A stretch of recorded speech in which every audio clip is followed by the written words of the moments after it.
Hi, everybody. Good to see you all.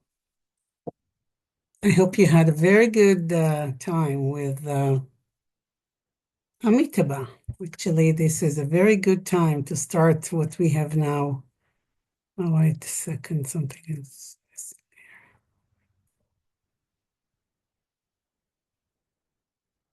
Okay.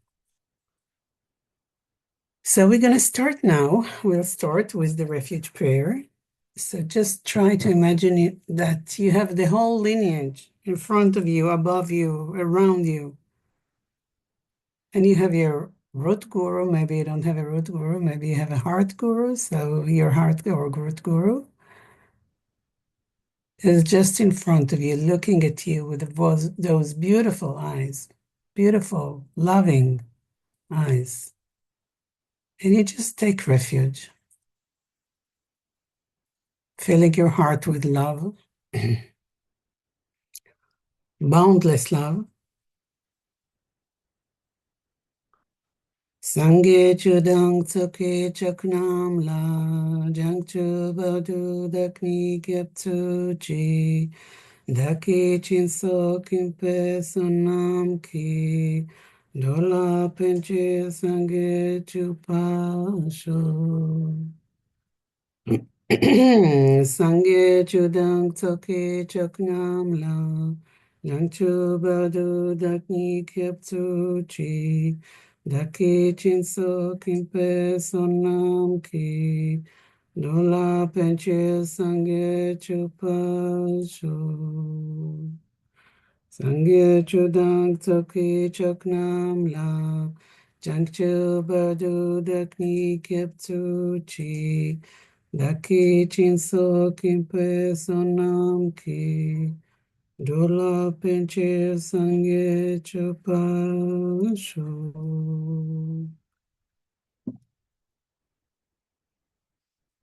So before we start with the dear Amoghasiddhi, I guess that many of you knows that Amoghasiddhi is the last Buddha that we have on the mandala.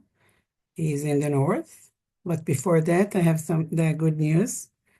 Most probably, I mean, it's still not fixed, but this is really currently the scheduling on the 28th. It's going to February. It's going to be Saturday. We're going to have the same time like today. We're going to have Lamalinas joining us and having special guest class trying to, well, she will introduce us to the Dzogchen approach to working with emotion, but not necessarily we will catch that, but she will definitely will introduce us. So that will be very nice. I just realized that some students here are not familiar with Lamalina's teachings. So if you want to register to Lamalina's Working with Emotions retreat, which is different, okay? Yes, it's 28th of February, which is different from Working with Emotion, the tantric practice that we were doing here today on the last few weeks. So please go and register in the form. If someone can put the form online, it will be nice. So just register in the form, and you need to know that there are prerequisites for that. This is not like our course, okay? The prerequisite for working with emotion Dzogchen is basically to have practiced Dzogchen for at least 2 years, and also having the Rushen, the Nyundru of Dzogchen of working with thoughts. Before that, you can't do that, okay? So, but if you have all those, so please, you're free to go. I'm sure that Lamarina was very happy about this course because she said, the 2 first phases that I'm doing every working with emotion retreat will be much easier for those who practice that for a long time. And then, of course, she will introduce us to those 2 other phases that we didn't complete it this time, and I hope that she will introduce us again on the February the 28th. The question if they need to register to this class on the 28th. No, the class that Lamalina will give, I mean, the question was on the chat that if they need to register for this special class with Lamalina, the answer is no, you don't need. Actually, this class will be open only to those who has participated in this course. It's not open to the public, okay? And Lamalina, it will be on Zoom, and Lamalina will be able to answer questions. So it's very rare opportunity for us, okay? You don't need to register. If you're already here and you're part of this course, you will receive the invitation by Zoom, I mean by mail, and you will be able to participate in this class. Okay? So we're very happy about that. So let's dive to Amoga City. Okay? Amoga City, actually, it's somebody want to ask questions? What are answer the call. Okay, I thought that there are some more questions, but Benny said there are no more questions. Okay. So basically, we'll start with Amoga City. So just, as a quick reminder, we are doing the working with emotion in the tantric path, working with the 5 Dhyani Buddhas mandala. So we already covered Akshobhya, Vairocana, Amitabha, Ratnasambhava, and now the last Buddha, last but definitely not least, is Amoghasiddhi. Amoghasiddhi is the green Buddha, the green Dhyani Buddha. And, I've been in many initiations, many empowerments throughout the years that I'm practicing Tantra. And it's very interesting because I guess that some of you, I hope that all of you have received initiation to Tantra.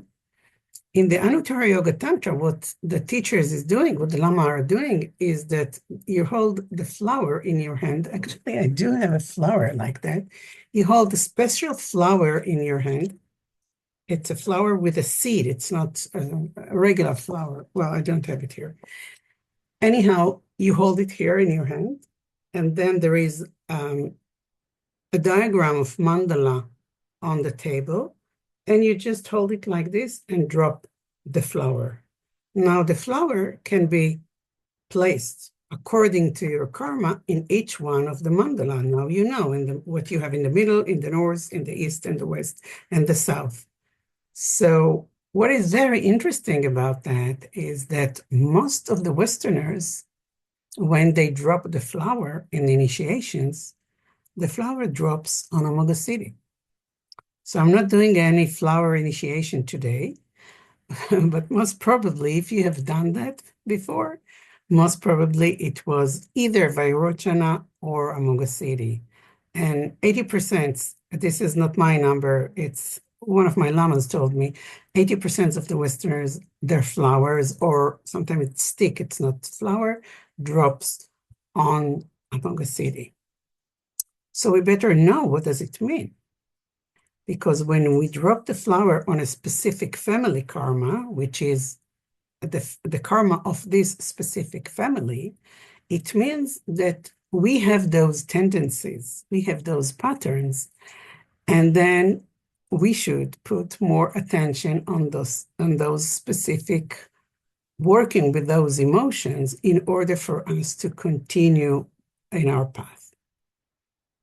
So as I said before, Amoghasiddhi is the green one. He is from karma family, and you already know karma is an action, so you know that he relates to actions, okay? And what is the action? It's interesting because we are living in a very competitive world, and this competitive world creates a very strong emotion that has to do with jealousy, envy, comparison, self-doubts, fear, and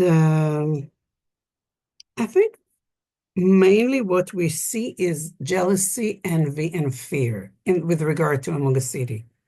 Although you cannot have jealousy or envy without the comparison part, right? You have to compare something to something in order to have the jealousy or the envy. Now I can tell you that, interesting enough, in Hebrew, there is no word for the envy, only for jealousy. So when I started, my first initiation, I received the Mogassedi, of course. It can be changed later if you're working with that. So I was trying to start working when I went into my long silence retreat. I would start working with this emotion as it was requested by my teachers. And I find out that not only there is no word for envy, most of us, I ask most of my friends because we all became Amogosedi, surprisingly. So I asked my friend, do you know the difference between jealousy and envy? It's very interesting because sometimes we think that Amogosedi is only related to jealousy, but it's not true. There is jealousy and there is envy. And remember, what we're trying to do in this specific method, tantric method, we're trying to identify, to recognize the feeling that's coming up, the feeling that arising in certain situations, and we don't suppress them. We don't try to send them away or to shut them down. What we're trying to do is we're trying to transform them. So jealousy and envy and comparison and fear are very strong emotions that we want to learn and to I mean to research how we react in the world with regard to that. And then we want to transform that into the wisdom of Amogasitti. And the wisdom of Amogasitti, surprisingly, is the all-accomplishing actions. What does it mean? So maybe before we'll talk about the wisdom, let's talk a little bit about those patterns, those sometimes, remember, they're called poisons or clashes or disturbing emotions because they are disturbing our mind. And I really did a very deep research about that because, again, I received the Amogasitti as my main karma family. So for those of us who don't know the difference between envy and jealousy, envy is that you see someone else having something. It can be something which is tangible, like, I don't know, a car, a house, a job, whatever. Or it can be something that somebody else has, like, I don't know, wisdom. He or she are smart and they're nice, they're full of compassion. So you see something outside that somebody has, and you feel that you don't have it. Okay?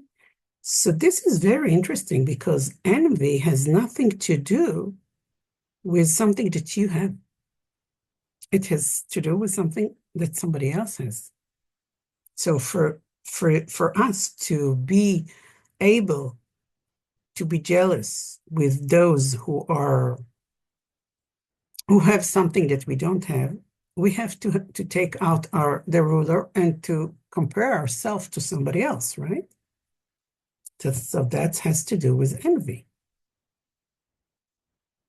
So, for example, if I started a new job in the company and somebody else has a better, I don't know, conditions or better room or better car or better, I don't know, he brings a better lunch, and I feel that I'm less, that's created the envy part. Okay, whoop, maybe I didn't notice that, but that's created the envy part.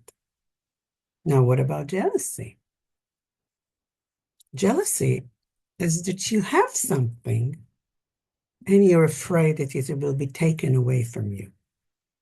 Like, for example, most of the time it has to do with relationship But not only that, if I have, again, I'll go to the example with the car, okay? If I have a beautiful car that I just bought and I'm afraid that somebody will take it from me, the fear here has nothing to do with the fear that something will happen to me. It's something that will happen with the car. This is, I'm jealous for the car.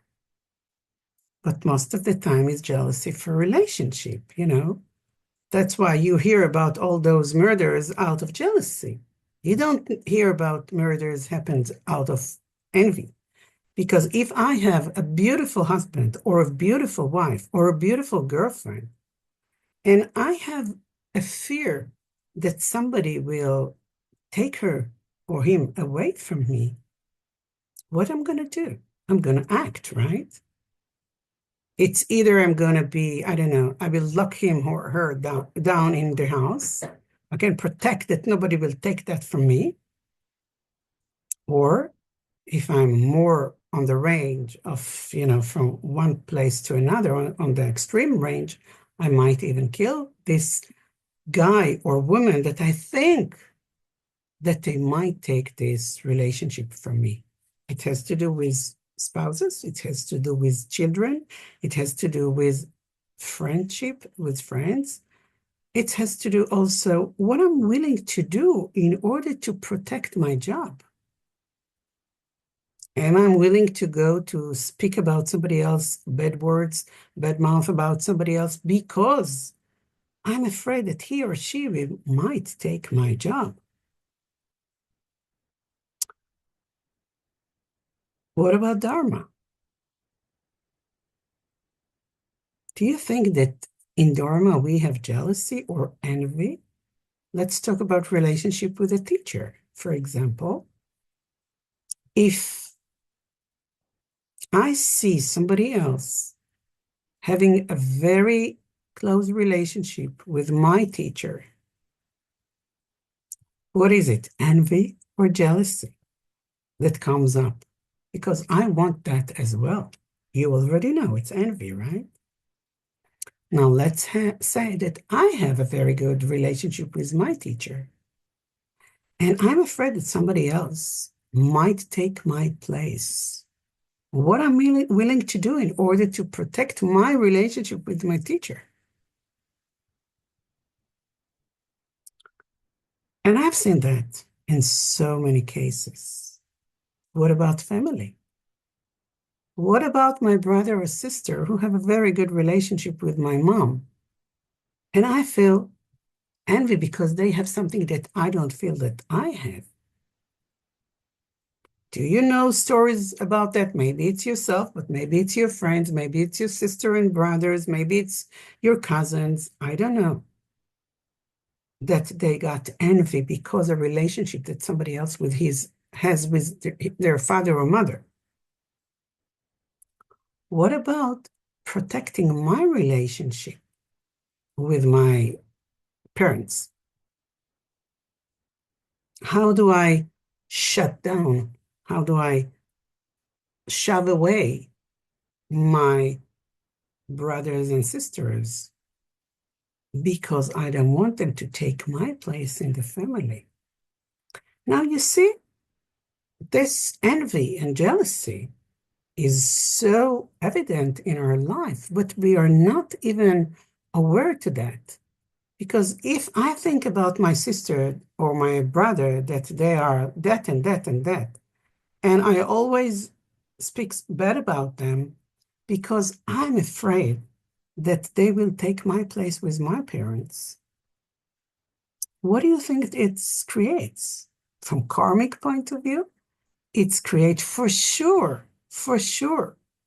your relationship with your parents and your relationship with others will deteriorate from karmic point of view. It's not going to happen at the same time.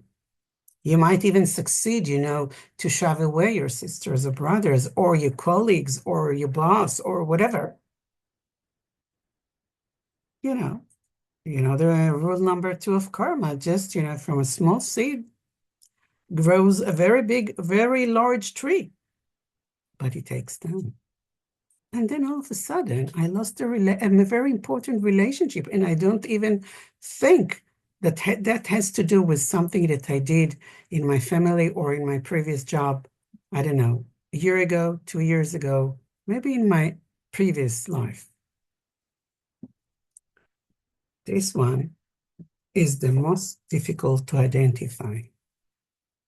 And I think that this one is the one that most of us in the Westerner culture, we learned, we grew up on those comparisons. We grew up as it's like a good jealousy, a good envy, if we know the difference between envy and jealousy, because for many of us, it was, or maybe it's still, a drive, the competition drive. And we look at those people who are very competitive. Sometimes we look at them and we admire them. We don't think that they have some kind of, I would say, disturbing emotion that has to do with jealousy and envy. So, from my personal point of view, I think that the research about jealousy and envy is very, very important. And not only that, I was thinking today that I want to do a special class about that because I think that since we are living in a very competitive world and we don't even know, we've been brought up with this. I think that in the future we'll do a specific class only on jealousy and envy and what it creates. For example, some of us may create from this jealousy and envy and comparison, we might create a very low self-esteem. And that will create the social anxiety disorder, sometimes we call that. The fear comes out because we have compared ourselves to somebody else. And something went wrong. Do you remember the Master Shantideva diagram? He said, you enter into the room. Somebody in the room is not, you feel you got equal, but somebody in the room, you feel on a specific level that they are, that you are inferior and they are superior, okay? And all of a sudden, whoop, you feel low self-esteem with regard to something you don't even know.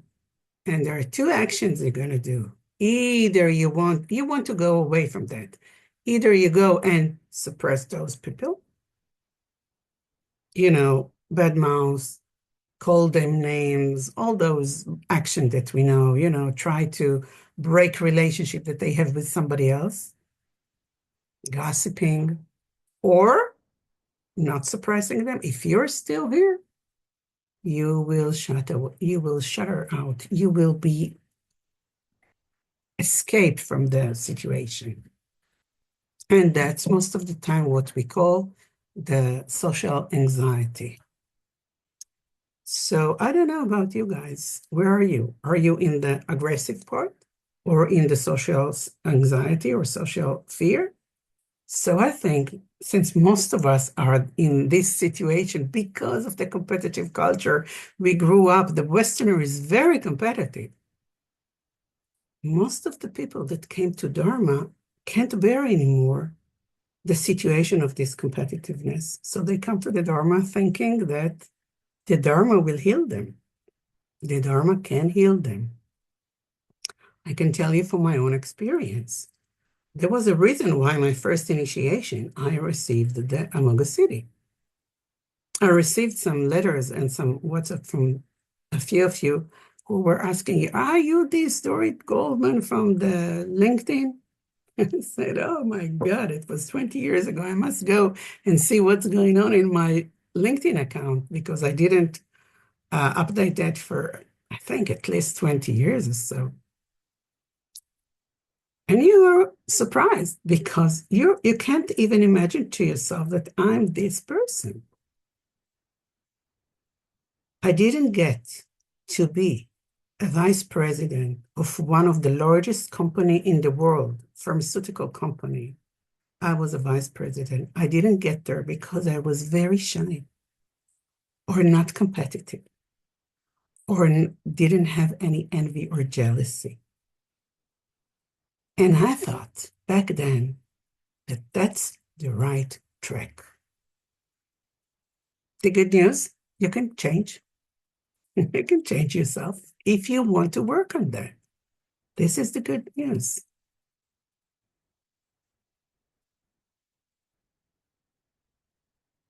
But still, we need to identify what's going on in our mind, what's going on in our life.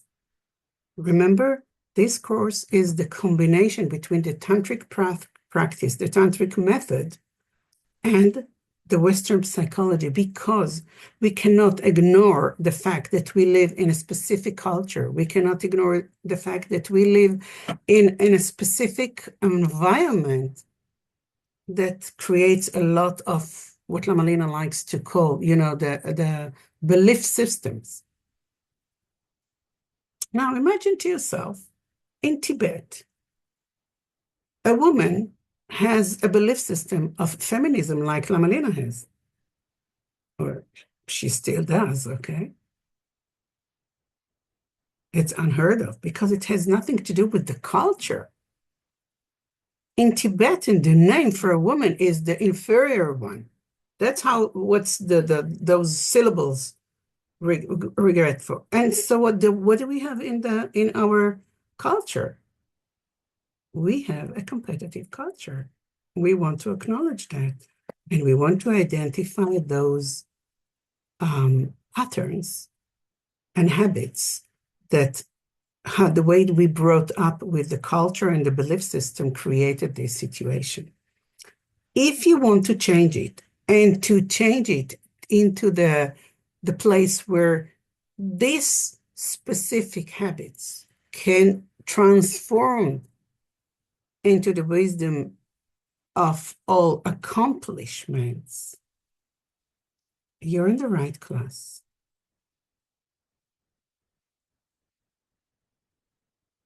So let's do the meditation because I really want to give you some nice question to think about. Okay?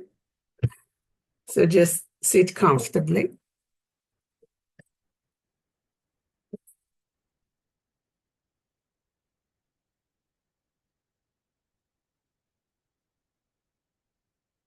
Concentrate on your breathing.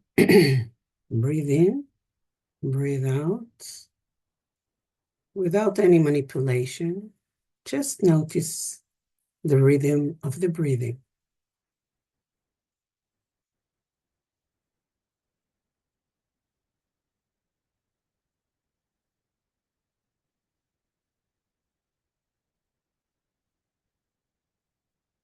See how this mindfulness to the breathing is really creating some kind of a relaxation in your body.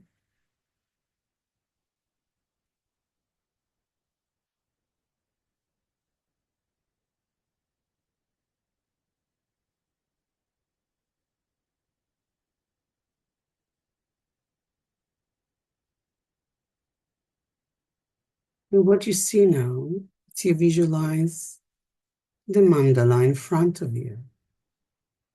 You already know how it looks like. In the middle, we have Akshobhya. In the east, we have Vairochana. To his right, which is our left,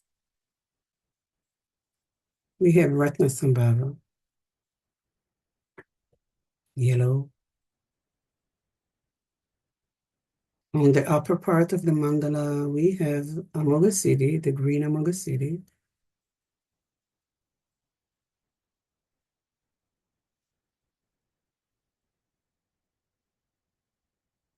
Sorry, we have Amitabha, the red Amitabha. He's in the west, the upper part. And then in the north, which is the right side of the mandala, if we look from where we are, it's the green Amoghasiddhi.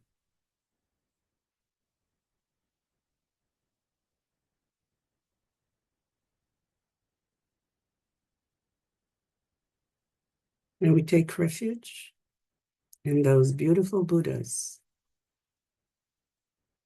who brought here to give us the knowledge, the experience about all our afflicted emotion and how we can transform them into wisdom.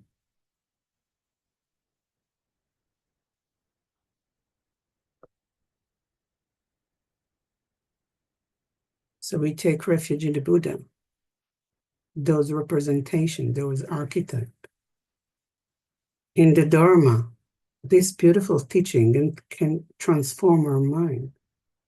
And the Sangha, everybody around us that can contribute to the way we can transform the mind.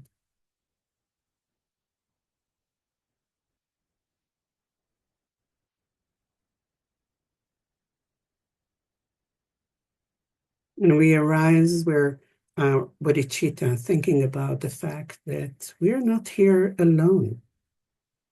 We are part of everything.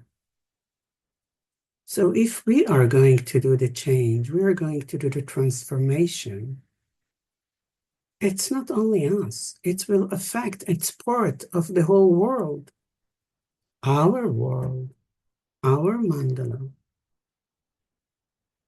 And we are here in order to take everybody with us in this change.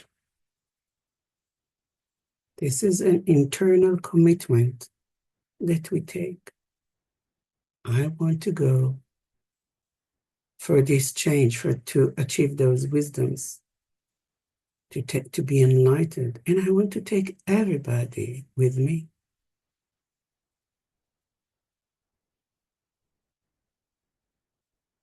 Now you see yourself.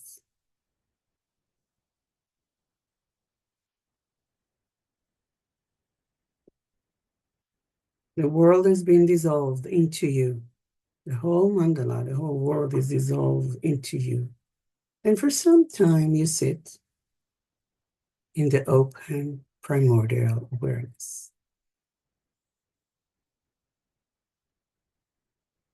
If you're familiar with Trekcha,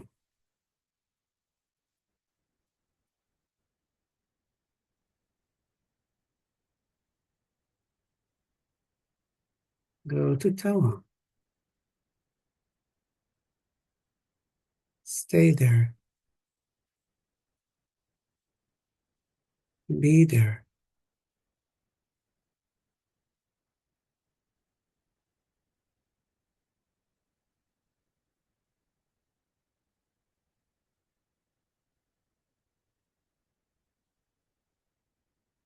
So going back to the visualization, you arise from this open awareness as a Mogasiti. You sit in the northern part of the mandala. You sit in a lotus posture on a moon disc, and this moon disc is on a lotus flower.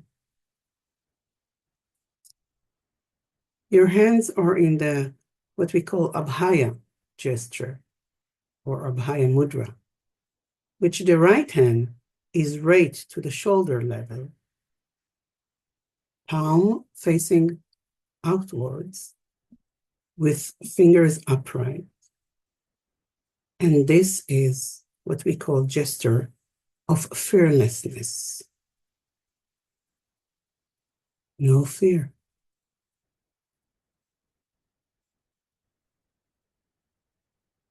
Not only it's not fear, it represents protection. I'm going to protect. It represents peace. And it helps people to dispel their fear. So you are now the embodiment of Amoghasiddhi, which is the transformation of envy and jealousy and fear into the all-accomplishing wisdom.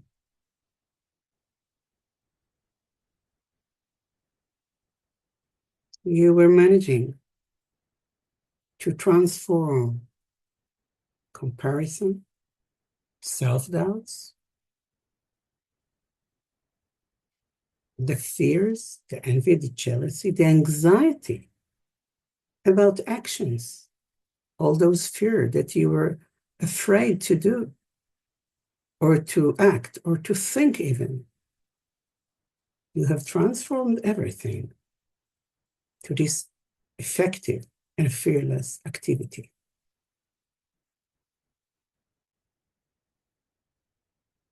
You're green, your body is full with this green, vibrant color, which represent the enlightened action, growth.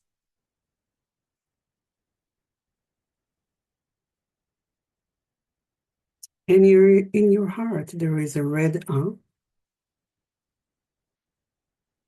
And now you're generating yourself with this red ah. You go with this ah, long ah.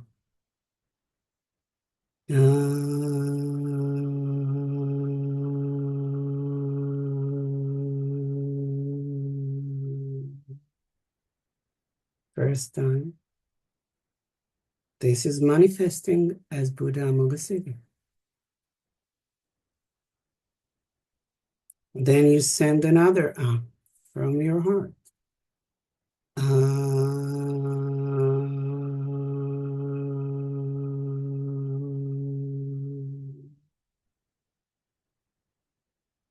You're sending out lights to call those wisdom beings. And then you have the third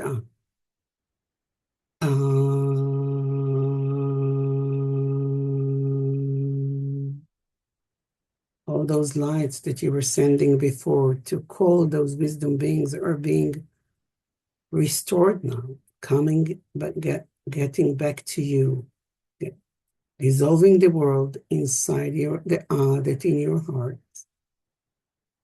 and you're generating yourself as the Buddha Amoghasiddhi, green one.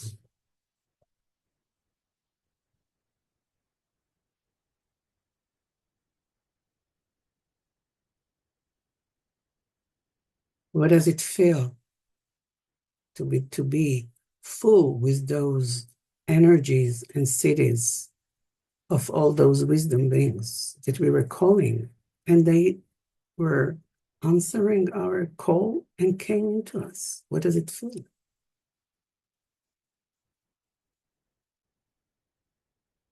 Staying there for a while, you feel the energy starting to move inside your body. This is an awareness to the internal energy, what we call the Vajra body, that's also part of Amoghasiddhi.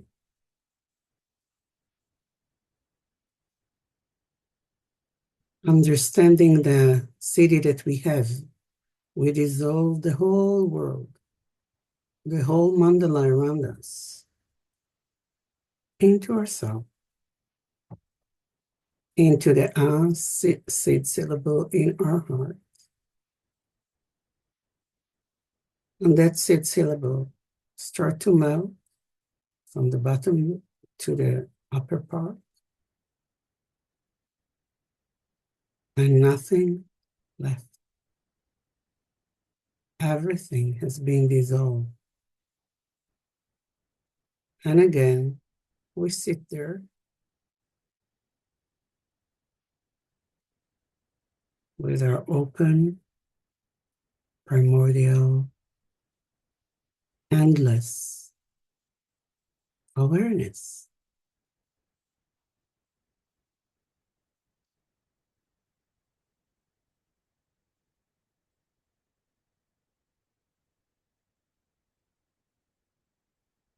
You sit there as much as you can. Your free time on the meditation cushion, you can stay there much longer. And you reemerge as Buddha Amoghasiddhi. And you're asking yourself, you contemplate on those questions. Where in my life I doubt my capacity to act. Remember, Buddha Amoghasiddhi, the wisdom is to all accomplishments, activity, no doubt. You just act fearlessly with the wisdom. Where in your life your doubt to act? That's the fear.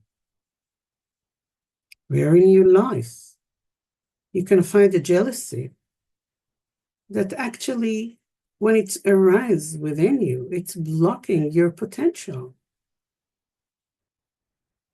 Can you identify that? Again, do you remember the difference between jealousy and envy? Jealousy is something that you have and you protect that. You have the fear that some circumstances or some people will take that from you.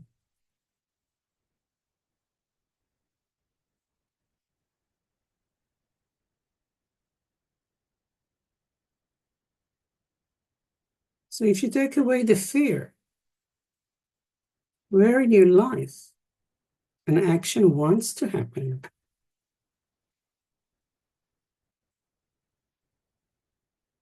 and without the fear, when the fear is absent, that can happen. When the fear is removed with this wisdom, you can do anything and everything in your life. No obstacles, nothing in your way, especially not in the way of being on the path to enlightenment and to bring everybody, to all creatures, to enlightenment as well. When you do that fearlessly and you do that diligently, and that's what you really concentrate in your life, that's what is real bodhicitta. Bodhicitta has nothing to do with pittiness or what's sometimes called compassion. There's nothing wrong with compassion, but this is not bodhicitta.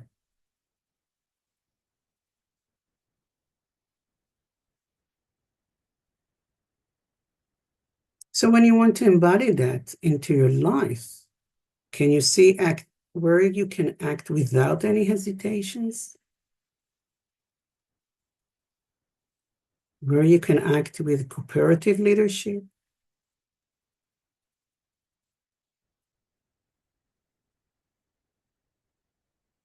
Those are very important questions. And again, it can be in all kind of relationship and object and phenomena within your own family, within your community, within your organization, within your sangha, everywhere.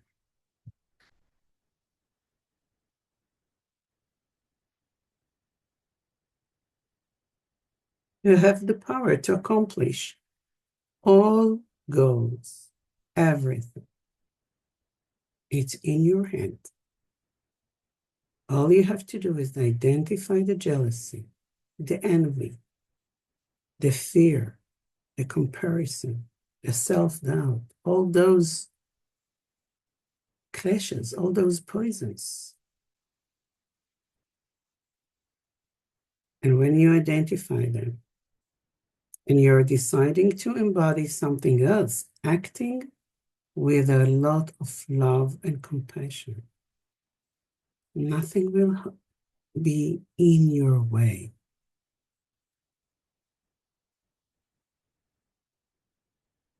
So we want to do the dedication. May everybody will be able to transform their mind, especially the Westerners people who have been brought up in this competitive environment and culture to understand that all accomplishment, actions, and goals can be reached without competitiveness, without the jealousy, and without the envy, and without the fear.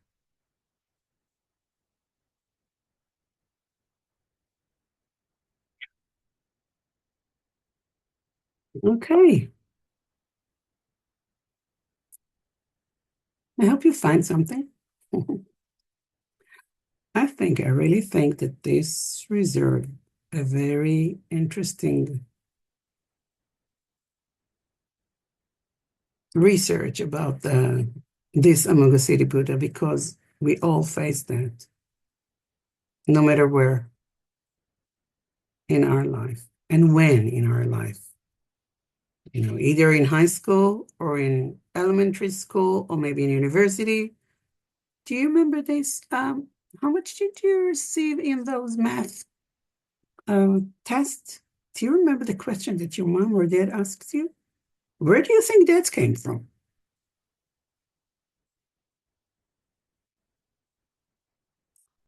Okay, so I'll give you the vow for that because this is a very interesting vow. So the general vow for Amoghasiddhi is not to abandon enlightened activity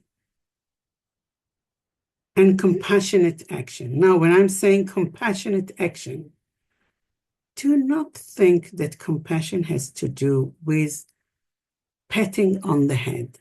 Sometimes I see my teachers acting in such a compassionate manner that has nothing to do with being nice, what we call nice.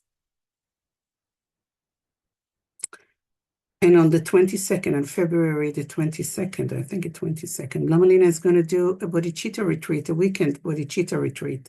You need to register for that. So if you haven't registered for that yet, that's your next step. Bodhicitta is the most important part of the transformation for all the five Dhyanic Buddhas, especially for the Amoghasiddhi. If you find yourself there within the fear, the jealousy, the comparison, the envy, the self-doubt, somewhere in this neighborhood, you want to receive this bodhicitta retreat. It's going to be a Zoom as well, but also will be on site in New Orleans with La Molina. So just register for that. So because we want to abandon not to abandon the enlightened activities. So we received the vows with regard to that, and I'll give you just few. I'll send you with the sadhana. It's engage in enlightened activities for the benefit of all beings. Now, do you have an idea where in your life you can do that?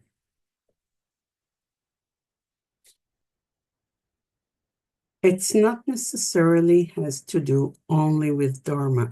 Of course, Dharma is, one of the most valuable things that you can give. You can keep this vow, but it can also be in your work. It can also be in your family. If you're a Tantrika, for example, you have received obligations, commitments, samayas, pick the name you want to. For example, for Tzok. Tzok is a feast. It's a gathering feast. Now, maybe you don't live nearby a Sangha, and maybe you don't have the time or, I don't know, the knowledge even how to do Tzok. By the way, it's on my YouTube. So you can go and watch and see how you do a Tzok, okay, in the Tantric path. But do you know, whenever you are, even in Thanksgiving or in, I don't know, Christmas or Shabbat dinner or wherever, you have friends coming over or family coming over, and you're preparing the food and doing the shopping and everything, knowing that everybody who is going to enter the room is, not was, not will be, is a Buddha. You are engaging in enlightened activity. Do you understand that?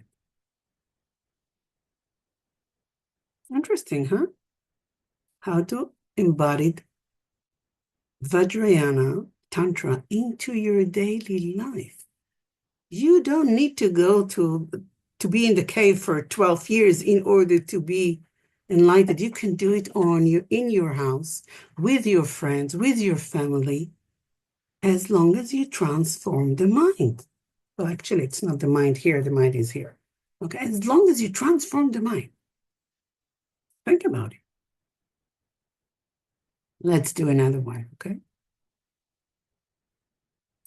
Do not fall into passivity or avoidance or spiritual bypassing. I don't know if you're familiar with the term spiritual bypassing. Actually, Chogyal Trungpa was the one that wrote the book about that. I don't know, where is the book now? It's a small book, a very interesting book. We are all doing spiritual bypassing. We just don't know that. It's very nice to read about that.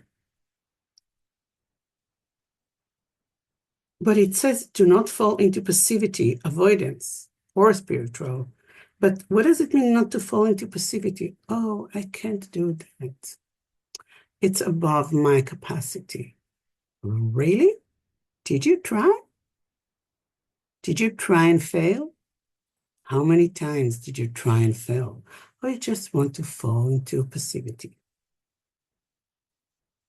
I'm not saying that we don't have times in our life that we are passive, that we fall into this sadness, sometimes even depression, like we spoke about it last time. Yes, we do. Are we watching our mind? Oh, I'm now passive. I'm now depressed. When I'm depressed, if you remember the first ordinary Nyundru, which is impermanence, you know that eventually it will pass away. It might take a week. It might take a month. If you feel that it's taking you too much down, go and see a doctor. Go and see a psychotherapist. Go and see a psychiatrist. But we all fall into those sadness thoughts, and it has to do with the fact that we are jealous or envy, and we feel the self-doubt, or that we're lowering our self-esteem. Talk with your friends. Talk with your spouse. Talk with your Dharma friends. As we promised, when we will complete this course, we will open a practice group because we want to dedicate more than just 1 hour to a specific Buddha. So we'll put a lot of time, and that will be also a very good opportunity for you guys to ask questions, because we don't have too much time in this class to ask questions, because I really want to give you the knowledge so you will do the self-research. The self-research is researching your mind. No one can go into your mind and see what's going on there. Not even the Buddha, although it has been said that he can read thoughts. You're the only one who can read your thoughts, but you need to learn how to read them. And that's what we do in this course. We learn how to read our thoughts, our feelings, our emotions. Only when we see them, we can transform them. This is not a Dzogchen class, guys. All of you, the Dzogchenpa or Dzogchenma, this is not Dzogchen. This is Tantric method, okay?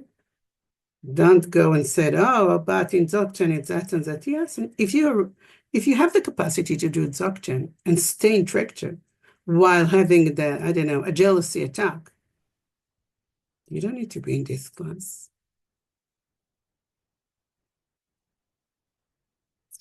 Okay, you'll read the other vows, the other commitments in the 7 we'll send you. So we'll open now for questions. Who will be the first brave one?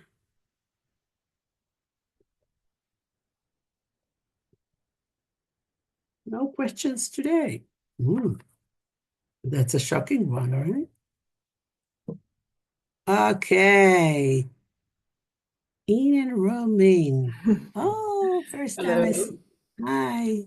Good to see you. Hello. Yeah, good to see you. Thank you for your teachings. I do have a question about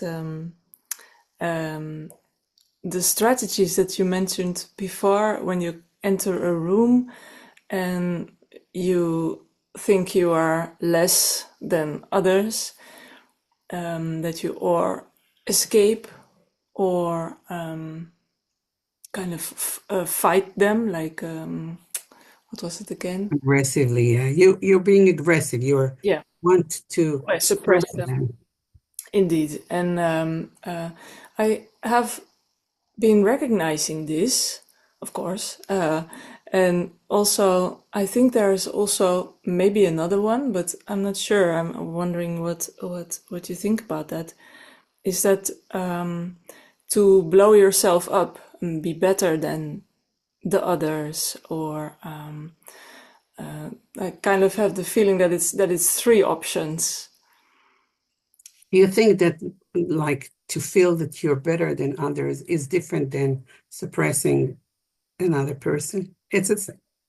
There is either the going away, like trying to be a small mouse, or just, leave the room, or just all of a sudden you have something very important to do in the other side of the room or in your house or whatever, or you're going to act towards that, I will call that, in Emberg's enemy. Either you will be better than them, and all of a sudden you will say, oh, I did that and I did that. Why did you have this urge to say that you did that and that? Do you recognize, by the way, are you in it? Yeah. What is, okay. Yes. Do you recognize when you have this, when you enter into the room, do you know on what values, on what areas do you feel this comparison comes up? Yeah, I, for example, have this feeling when people are talking really easy and make jokes and they're really spontaneous and social, then I have the feeling that I'm not so easy in talking and all of that, for example. So you compare yourself on this specific, let's say, outgoing, okay? We'll call Yeah. it, in America, we call it outgoing. So you compare yourself on the outgoingness of this person, okay?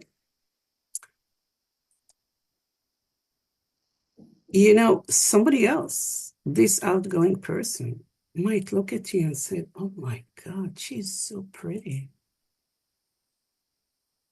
And I'm not. Hmm. So we all those people who are outgoing, have something. Their mind is doing it automatically. They have something that they feel inferior with regard to somebody in the room. Maybe they're richer than me, they're beautier than me, they're smarter than me, they're more successful, they have a very good relationship with their spouse, and I don't have, and I'm lonely. And so all those are some kind of belief systems, some kind of values that we take this comparison ruler and we just compare ourselves unconsciously.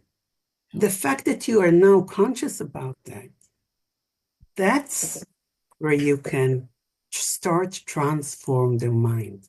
Because most of us don't know why we will either run away or will start talking badly or about this person, or we'll start to talk to praise ourselves, Yeah. being pride, and we don't know why. Yeah, being macho or all of that. Yes, exactly. Yeah. Exactly. So basically, this is the first part, recognizing, seeing that. And as Lamalina likes to say, and then you bring humor into it.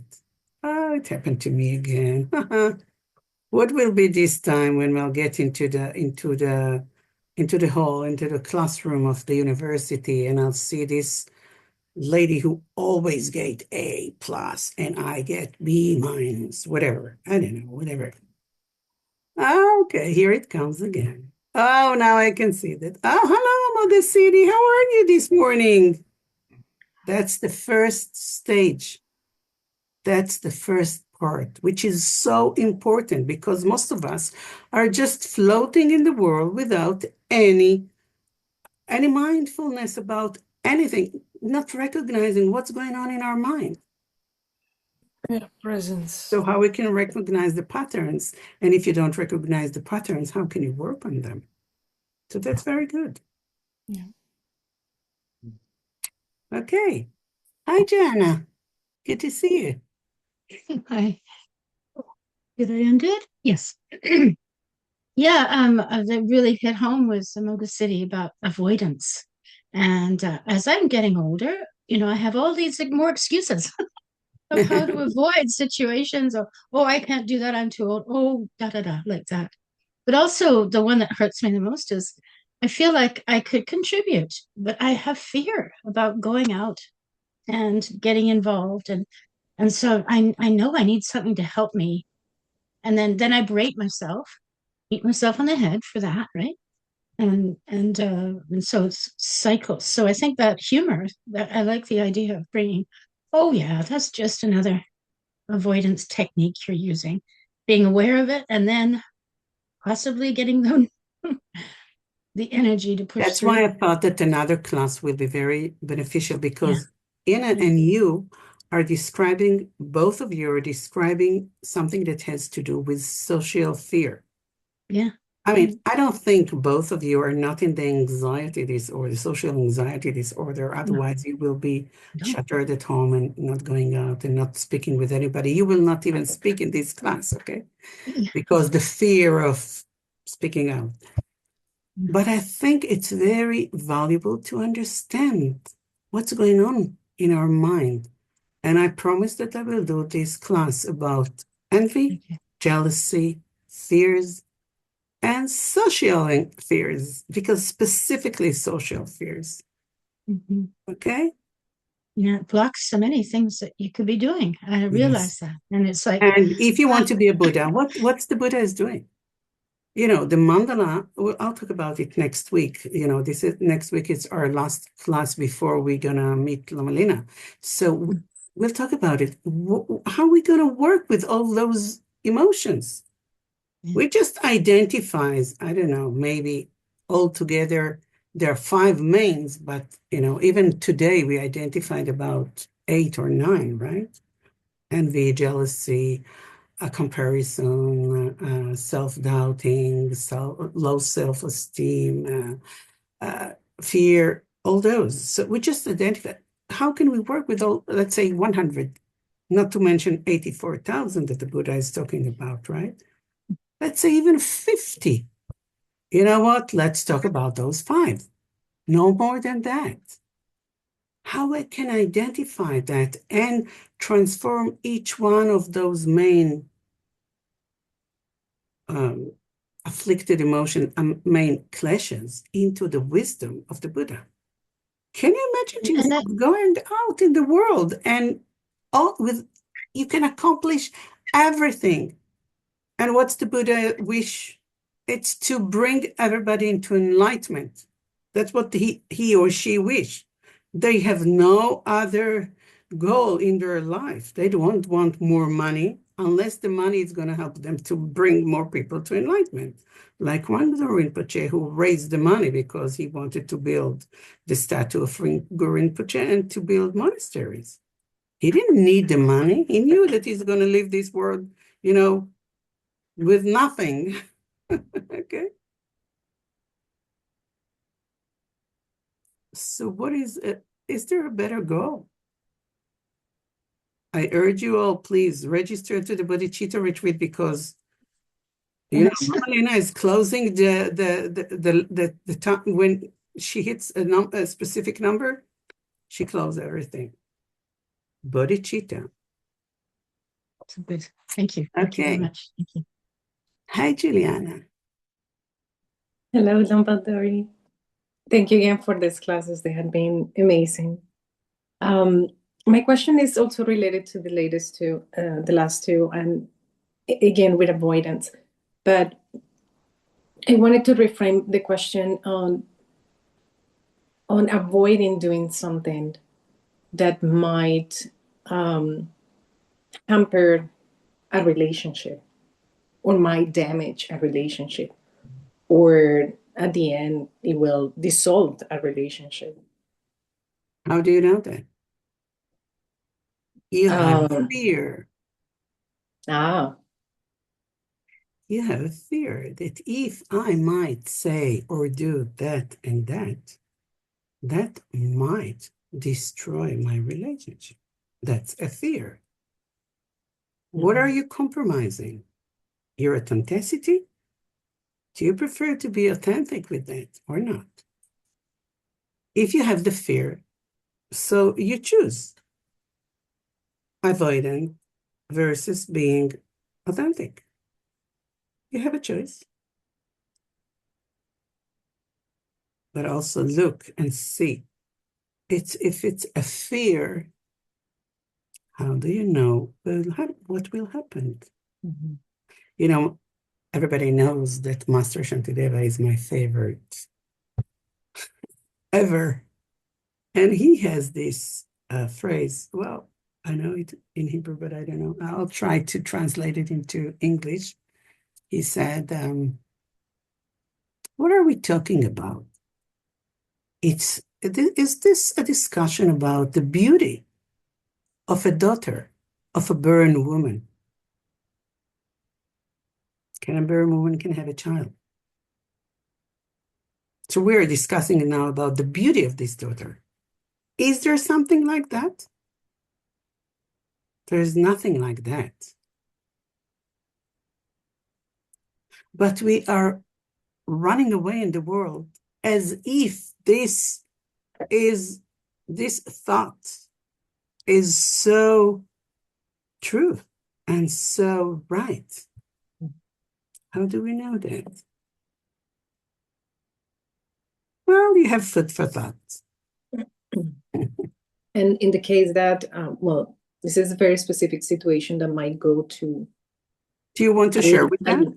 Yeah, I can share. It's basically my father died 5 years ago, more than 5 years ago, and we are still dealing with the succession. And my brother and his family stopped talking to me and my sister. And the thing is, there was a company and we are trying to dissolve it. And there is still the property and many things. And unfortunately, there had been many discussions about how to do this. And what I feel, and unfortunately because history, I know that my brother and his family have been doing things where they are taking more than they should have. They've been doing it. We know that, but we don't want to get more. We don't want to get involved. We want to finish this. And so for me, I also worry because they are also creating their own karma by doing these things, thinking that they deserve more, they want more. Are you protecting them from their own karma? Can you? I still love my brother, even if he doesn't talk to me. But so what is more important to you? Always ask yourself this question. In this situation, what are you protecting? Are you protecting the money? Are you protecting his karma? Are you protecting your being right? What are you protecting? And what are you willing to stop protecting? Remember, protecting is jealousy. Mhm. I protect something that I think belongs to me. Mhm. Ask yourself, what is there that you think is belong to you and somebody else is trying to take it away from me? Not right, not, unrightly. Mhm. I do believe I'm trying to protect him. Can you protect him? I Well, can. if you have this knowledge how to protect me from my own karma, please share that with me. No, I can't. You can. I can't. You cannot protect no one from their own actions and karma. Yeah. So I hope it was helpful. I'm not telling you what to do, of course, but I think that this is a very good opportunity, and I hope that all of you have seen what happens now is that we have a story that runs in our, most of the time, it's something that we protect. Would you call that I'm jealous? You wouldn't call that a jealousy, right? Mhm. No, but we just find out what is jealousy. Jealousy is protecting something that you feel you're owning. Whatever it is, it can be even your dignity. It doesn't have to be, something substantial. It can be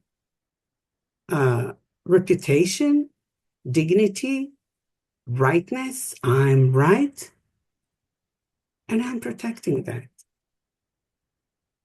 And also a relationship that doesn't exist anymore. Exactly. You cannot protect that. And this is very sad. Very sad.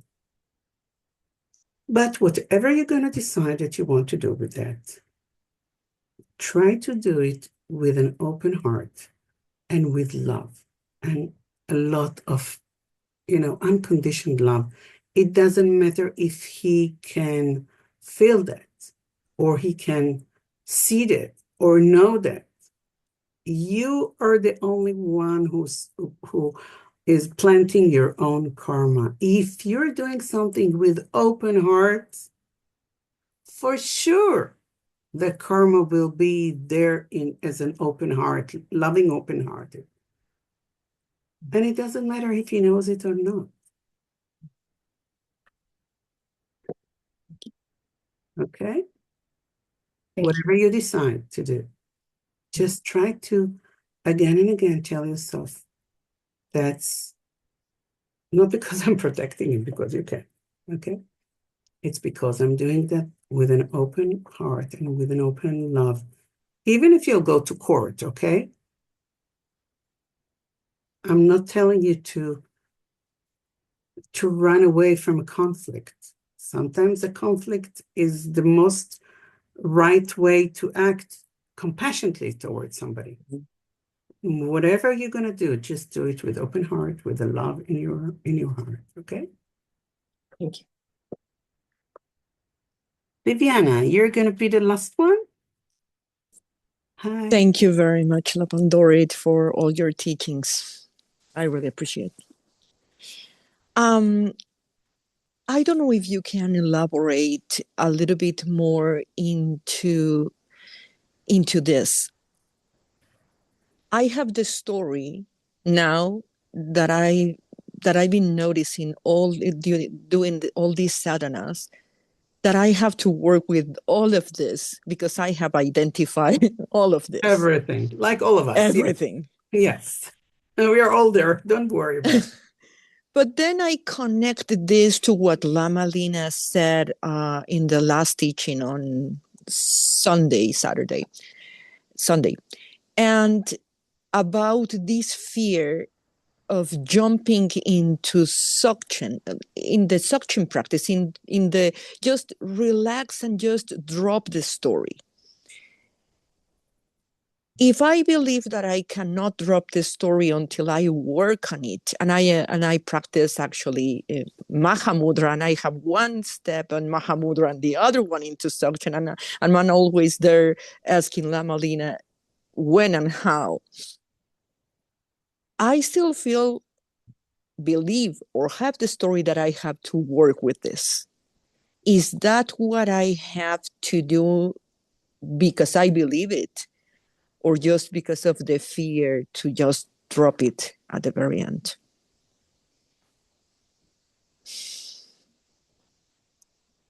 Do you remember the metaphor that Lama Lena gave on Sunday when she said she gave the metaphor about the different types of practicing? She said the Hinayana is that there is a mountain and you have to go around the mountain. It takes ages. And then the Tantrayana, it's still a mountain and you have a shortcut to the top, but you have to string yourself with the teacher because the teacher can take you in this shortcut. This is Tantrayana, this is Vajrayana. But what happens in Dzogchen? There is no mountain. And I'm asking you, because if we are still believing that there is a mountain, we can deceive ourselves for ages that we're Dzogchenpa. We are not. Okay. When only in a few years ago asked me to teach Tantra, I said to her, but Lama, everybody who comes to your classes is Dzogchen. They're interested in Dzogchen. Why Tantra? And she said to me, oh, we all think that we practice Dzogchen, but we are not. They need Tantra. That's what she said.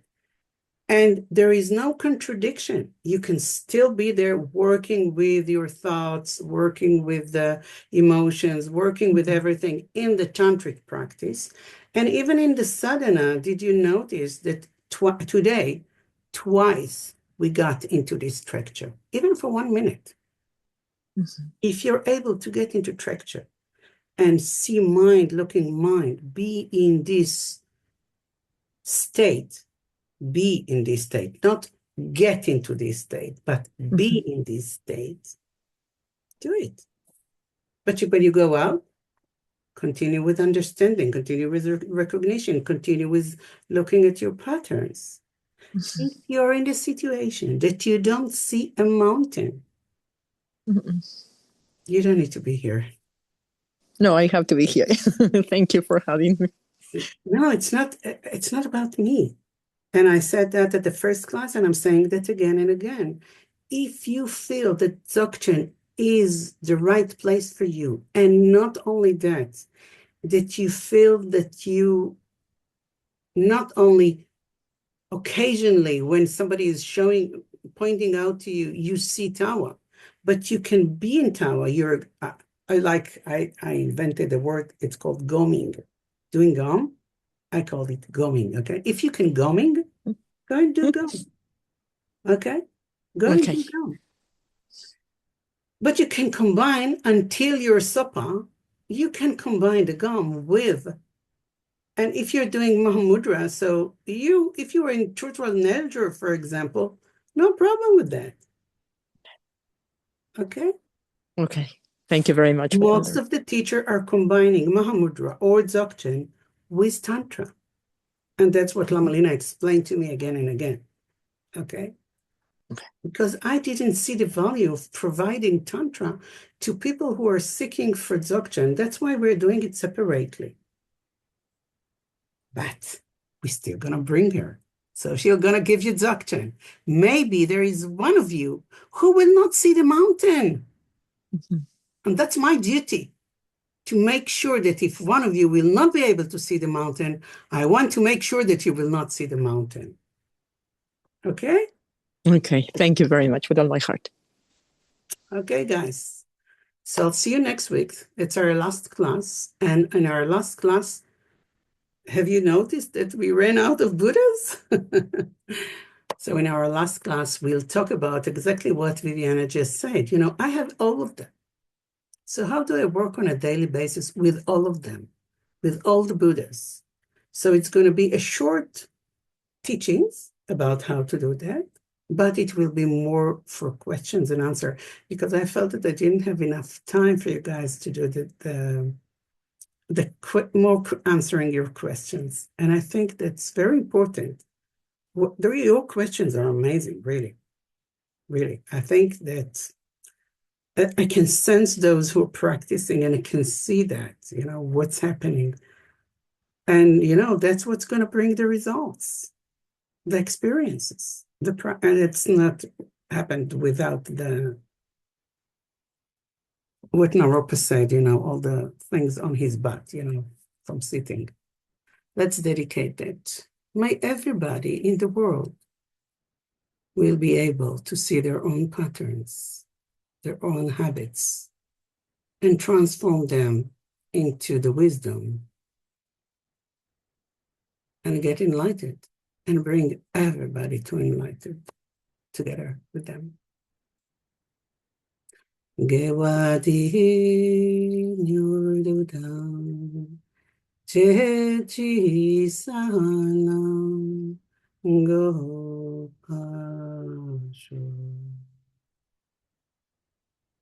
See you next week. Bye.